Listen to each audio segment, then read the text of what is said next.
Let's bring in Caroline Woods joining us. Also, a good and new contribution in 2021. Caroline, perhaps one of the most interesting things is that the reopened trade and a lot of these companies tied to return to normal basically ended like unchanged on the year.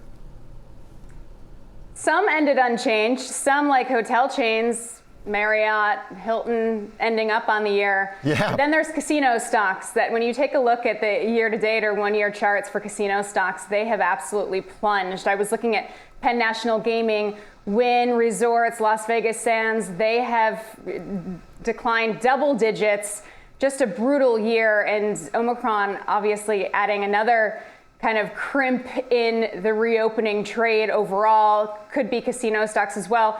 We'll kind of break each one down, but really when I'm looking at casino stocks, they've been impacted by COVID-19 on a global scale, of course, but there are several other factors that could continue to impact. Of course, there's the Chinese crackdown on casino operators having a big impact on Macau. Plus it's a completely extremely competitive space right now. So that's going to weigh on casino stocks, or could weigh on casino stocks as we look ahead to 2022. As I said, hotel chains have had a pretty impressive bounce back this year. Cruise lines and airlines have fared much better. Some kind of ending unchanged, some actually seeing some gains, mostly underperforming the S&P 500 though.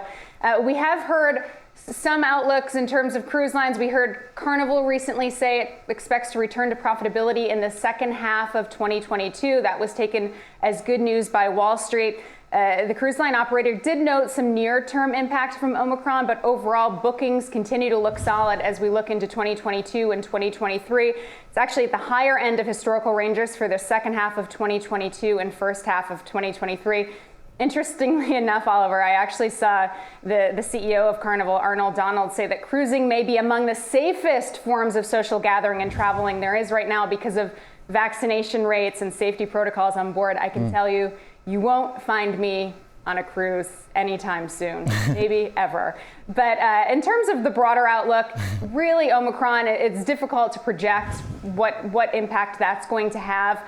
When addressing the country recently, President Biden said, we are not in March of 2020, of course, when lockdowns existed. So I think that's good news for travel stocks. We also know that there's pent-up demand. We know there's higher wages for many people, higher savings rate for many people. So people are ready to spend and continue to travel like they have in 2021. So far, air travel seems to have a bit of immunity to Omicron. We're not seeing that have a big dent in some of the busiest travel periods. So that could be good news there. But we are up against international travel restrictions, and if that continues, we will continue to see international travel dampened. Also, the labor shortage, not just that we've been dealing with all year, but with some of these protocols for quarantining with positive vaccinated employees. I know Delta's CEO, Ed Bastian, recently asked the CDC to change the quarantine period from 10 days to 5 days because it's going to impact already tight labor issues. And of course, as we look ahead to 2022, also hoping for a rebound in corporate travel. We know that JP Morgan's healthcare conference recently went virtual. We know that the World Economic Forum in Davos has been switched to virtual and hopefully will happen later in the summer. That actually probably impacts more private jets than it does the airlines that I'm used to traveling. Right. But that's going to be a key theme to watch in 2022, that return to corporate travel. We've got a few days left at the time of filming this for the year end, so we'll see where things tick on the chart for the technical full year.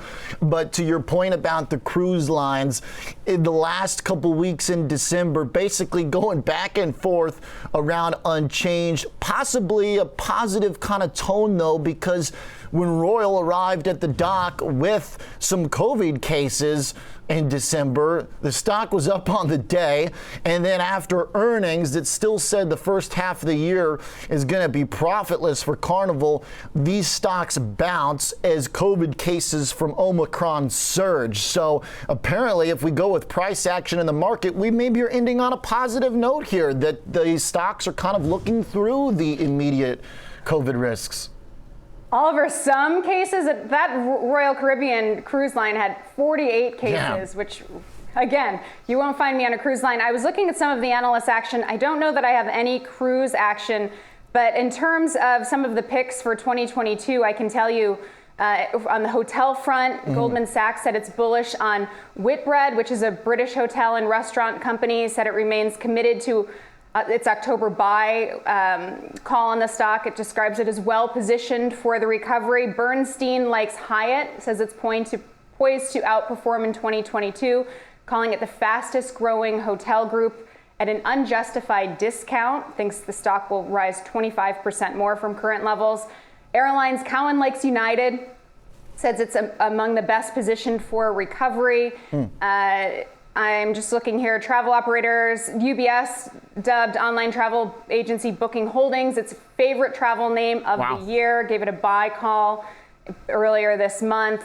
And in terms of casinos, Spring Owl Asset Management said they look poised for a boost as well. So Las Vegas Sands, I think, was their pick. So definitely some bullish calls from analysts on Wall Street, but with Omicron, with the labor shortage, with corporate travel, with China impacting, I think it probably looks like we should be ready for some more volatility. Okay. All right. Bulls still in the note with some positive thoughts here, closing out year-end notes with some bull cases here on direct reopening trades.